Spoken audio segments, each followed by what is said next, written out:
Case రోజుకో మలుపు తిరుగుతోంది. జగ్గయ్యపేటలో జరిగినటువంటి హత్య కేసుకి విజయవాడకి లింక్ ఉందని అనుమానం వ్యక్తమవుతోంది. మద్యం మత్తులోనే నవీన్ అనేటువంటి యువకుడిని సాయికృష్ణ చంపేశాడని సిఐ చెప్పాడు.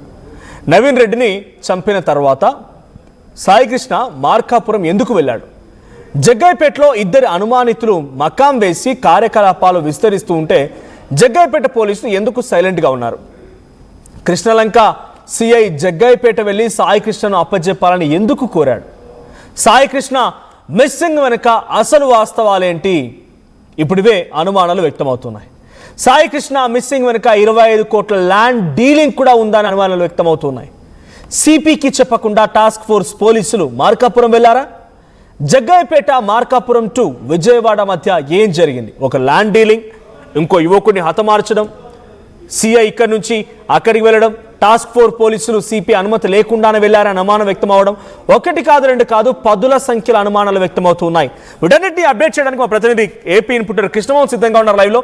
కృష్ణమోహన్, ఏంటి ఇటువంటి అనుమానాలు వ్యక్తమవుతున్నాయి? ఎక్కడ విజయవాడ, ఎక్కడ జగ్గయ్యపేట? అక్కడి కేసుకి ఇక్కడి హత్య కేసుకి లింక్ ఏంటి? సో ఈరోజు సాయికృష్ణ కేసులో ఇన్ని అనుమానాలు ఎందుకు వ్యక్తమవుతున్నాయి? ఇంతకీ ల్యాండ్ ఏంటి? ల్యాండ్తో 25 కోట్ల డీల్ ఏంటి? దానికి సాయికృష్ణకు సంబంధించి సిఐ హతమార్చడానికి కారణం ఏంటి? మనోజ్, బేసిక్గా ఈ సాయికృష్ణ మిస్సింగ్ కేసు అనుకుందాం. మిస్సింగ్ కేసులో చాలా కొత్త బ్రేకింగ్స్, కొత్త ట్విస్టులు వస్తున్న పరిస్థితి. కారణం ఏంటంటే దాదాపుగా దీని వెనకాల ఒక 25 కోట్ల రూపాయలకు సంబంధించిన ఒక ల్యాండ్ డీలింగ్ ఉంది అనేది చాలా స్పష్టంగా అర్థమవుతుంది. పోలీసులు కూడా ఆ దిశగా విచారణ అయితే చేస్తున్నారు. అందుకే ఈ క్షణం ముందు ఇప్పుడు అదే ప్రాంతానికి జగ్గయ్యపేట సంబంధించిన ఏసీపీ శ్రీనివాసుల్ని కూడా ఇక్కడికి పిలిపించారు. ఆయన కూడా పైన ఉన్నారు, ఆయన కూడా అక్కడికి వెళ్ళారు. అంటే దీని వెనకాల అసలు ఏం జరిగిందని కొంత బ్యాక్ ఎండ్లోకి వెళ్తే, చలకల్లు అనే ప్రాంతంలో ఒక ల్యాండ్ డీలింగ్ కోసం సాయికృష్ణ అండ్ అదర్స్ సంబంధించిన వాళ్ళందరూ కూడా ఒక డీలింగ్కి అక్కడికి వెళ్ళారు, ఒక ల్యాండ్ పరిష్కరించడానికి. అయితే అక్కడ జరిగిన ఒక పార్టీలో నవీన్ రెడ్డికి సాయి రెడ్డికి ఇద్దరు మద్యం మత్తులో ఉన్నప్పుడు, లేదు మద్యం తాగి ఉన్నప్పుడు జరిగిన ఒక ల్యాండ్ ఇష్యూ సంబంధించి దీంతో నవీన్ రెడ్డిని సాయి అక్కడ పొడవడం, సాయి ఆడ పొడిచిన తర్వాత వెంటనే అక్కడి నుంచి హాస్పిటల్కి, జగ్గయ్యపేట హాస్పిటల్కి తరలించారు. ఆయన చనిపోయాడు నవీన్ రెడ్డి. తర్వాత ఇతను ఆ కేసులో ముద్దయ్యాడు. తర్వాత బెయిల్కి వెళ్ళారు. కోర్టుకు వెళ్ళారు. జైలు శిక్ష పడింది. 4 నెలలు ఆయన జైల్లో ఉన్నాడు. తర్వాత వచ్చిన తర్వాత కూడా తన యాక్టివిటీని అలాగే పెంచే పరిస్థితిలోకి ఆయన చేరుకున్న తర్వాత జరిగిన పరిణామాలు చూసుకుంటే ఇక్కడ ఉండడం ఇష్టం లేక అతను మార్కాపురంకి వెళ్ళిపోయారు. అయితే ఇప్పుడు ఈ కేసు మళ్ళీ ఎందుకు మార్కాపురం, ఎందుకు జగ్గయ్యపేట, అసలుకి ఇప్పుడు మళ్ళీ ఈ పోలీసులు ఎందుకు దీంట్లో ఎంటర్ అయ్యారు అనేది ఇప్పుడు చర్చ. ఓకే, ఒక కేసు మర్డర్ కేసుకు సంబంధించి కాసేపు పక్కన పెడితే, మర్డర్ కేసులో దాదాపుగా జైలు శిక్ష అనుభవించాడు, బెయిల్ మీద బయటకు వచ్చాడు. రెండవది ఎన్బిడబ్ల్యూ కేసులు 2 ఉన్నాయి. ఈ 2 ఎన్బిడబ్ల్యూ కేసుల్లో సాధారణంగా ఎవరైనా లాంగ్ పెండింగ్లో ఉంటే స్థానికంగా ఉన్న పోలీసు అధికారులు ఏం చేస్తారంటే, ఇతను ఎక్కడున్నాడు, ఈ నేరస్తుడు, వీడిని పట్టుకొని కోర్టుకి తీసుకురావాలి. అయితే దీంట్లో ఎన్బిడబ్ల్యూ 2 పెండింగ్లో ఉన్న సాయికృష్ణని పోలీసులు టాస్క్ ఫోర్సు వెంటనే మార్కాపురం వెళ్ళింది.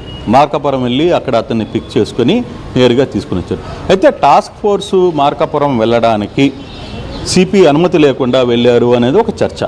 అయితే ఈ వ్యవహారం ఆడికి వెళ్ళిన తర్వాత ఈ వ్యవహారం మీదనే కొంత సిపి కూడా ఒక వ్యక్తి హైదరాబాద్కో లేకపోతే జగ్గయ్యపేటకు వెళ్ళి జగ్గయ్యపేట ల్యాండ్ ఇది చేసిన తర్వాత అక్కడ ఒక చిన్న మర్డర్ జరిగిన తర్వాత అక్కడ మళ్ళీ ఈ ల్యాండ్ డీలింగ్స్ జరుగుతున్నప్పుడు మీరు మీ స్థానికుల్లో, అంటే విజయవాడలో ఉన్న పోలీసులు, మీ కంట్రోల్లో ఉండాల్సిన ఈ నేరగాళ్ళు అలా ఎలా వెళ్ళిపోయారు అనేది ఆయన సంబంధిత అక్కడున్న సిఐని, తర్వాత ఇక్కడున్న సిఐని ఇద్దరిని కూడా పార్చారు. అయితే ఆ రోజు ఈ మర్డర్ జరిగిన సందర్భంలో ఎవరైతే అక్కడ సిఐ వెంకటేశ్వరరావు ఉన్నారో, వెంకటేశ్వరరావు ఇది మద్యం మత్తులో జరిగిన మర్డర్ తప్పితే వేరే మర్డర్ కాదు అని చెప్పేశారు ఆయన. సో ఫర్దర్గా అక్కడి నుంచి ఈ కేసుని మళ్ళీ ఇప్పుడు టాస్క్ ఫోర్స్ మార్కాపురం ఎందుకు వెళ్ళింది? టాస్క్ ఫోర్సు మార్కాపురం వెళ్ళే టయానికి ఆ మార్కాపురంలో ఎందుకు అక్కడ అరెస్ట్ చేసిన తర్వాత ఎవరు అదుపులోకి తీసుకుని ఎవరు ఆదేశాల మేరకు వెళ్ళారు, అంటే ఆ పాత డీలింగ్ 25 కోట్ల డీలింగ్ ఏదైతే ఉందో అది జరగాల్సిన నేపథ్యం జరగలేదు, దాన్ని మళ్ళీ రీకాల్ చేయడం కోసమే అది మళ్ళీ తిరిగి ఎవరో ఒత్తిడి తెచ్చారు పోలీసుల మీద అనే ఒక చర్చ బలంగా వినపడుతుంది. సో ఆ యాంగిల్లో ఇతన్ని తీసుకురావడం, టాస్క్ ఫోర్సులు 3 రోజుల పాటు అతన్ని నిర్బంధించడం, అతన్ని చిత్రవదలు చేయడం, ఆ తర్వాత అక్కడి నుంచి చివరికి కృష్ణలంక పోలీస్ స్టేషన్కి తరలించడం, ఇక్కడ మరోసారి కోటింగ్ జరగడం, తర్వాత ఆయన ఇక్కడ మృతి చెందడం, దాని తర్వాత మృతి చెందిన తర్వాత ఇవ్వాల్సిన సమాచారాన్ని తల్లిదండ్రులకు ఇవ్వకపోవడం, తల్లి 10 రోజులుగా ఇదే పోలీస్ స్టేషన్ చుట్టూ తిరుగుతున్నా వీళ్ళు అసలు పట్టించుకోకపోవడం, తర్వాత ఉదయాన్నే చనిపోయిన తర్వాత 23వ తారీఖు తెల్లవారుజామున ఆ సమయంలో ఈ కేసుకు సంబంధించి అక్కడ ఒక ఆర్టీసీ బస్టాండ్కి సంబంధించిన వ్యవహారంలో అక్కడ బాడీని పోలీసులు కావాలని ఉంచడం, తర్వాత అక్కడి నుంచి దాన్ని తిరిగి మున్సిపాలిటీ ద్వారా కృష్ణలంక స్వర్గపూడిలోకి తీసుకురావడం, అక్కడ దాని క్రియలు 24 జరిగాయి. అది కన్ఫర్మేషన్ కావాలి, కానీ లాజిక్ 4-5 డాట్స్ ఇక్కడ ఒకదానికి ఒకటి సంబంధం కలుపుతూ రావాల్సిన పరిస్థితి. అసలుకి జగ్గయ్యపేట ల్యాండ్ కి సంబంధించిన సంఘటన అప్పుడు ఇంకా డిస్కషన్ లోనే ఉంది. టాస్క్ ఫోర్స్ పోలీసులు మార్కాపురం వెళ్ళారు. సో మార్కాపురంలో ఆ వ్యక్తిని అదుపులోకి తీసుకున్నారు. సిపికి ఆ సమాచారం లేదు. అంటే ఇది పొలిటికల్, అంటే ల్యాండ్ డీలింగ్ బేసిక్గా తెలిసిందే, మనం జనరల్గా కూడా చూడొచ్చు. ల్యాండ్ డీలింగ్ అనగానే ఎక్కువ మనకు వినిపించే పేరు సెటిలర్స్, లేదంటే సెటిల్మెంట్ చేసేవాళ్ళు, లేదంటే పొలిటీషియన్స్ ఉంటారు. సో అంటే మరి టాస్క్ ఫోర్స్ ఎవరి ఆదేశాల మేరకి ఈ వ్యక్తిని అదుపులోకి తీసుకుంది? దీని వెనుక పొలిటికల్ ఎజెండాలు, పెద్ద వ్యక్తుల యొక్క హస్తం ఏమైనా కనబడుతోందా? 25 కోట్ల విలువ చేస్తున్నటువంటి ల్యాండ్ డీలింగ్లో అవసరమైతే ప్రాణం పోయినా పర్లేదు తీసేయండి, ఆ డీల్ కావాల్సిన రకంగా ఎవరైనా ఆదేశించి ఉంటారా? Is there any conspiracy? ఇప్పుడు ఆ కాన్స్పిరసీ, ఎగ్జాక్ట్గా ఈ కాన్స్పిరసీ ఇప్పుడు బయటపడాల్సిన పరిస్థితి. ఒకవైపు సిపి ఆదేశాలు లేకుండా అధికారులు ఎవరు మార్కాపురం వెళ్ళారు.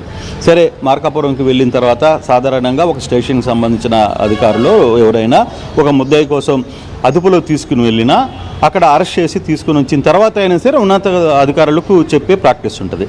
ఒకవేళ అది కూడా చేయలేదు అనుకుంటే ఒక ఎస్బీ టీం ఉంటుంది, ప్రతి దగ్గర ఎస్బీ టీం.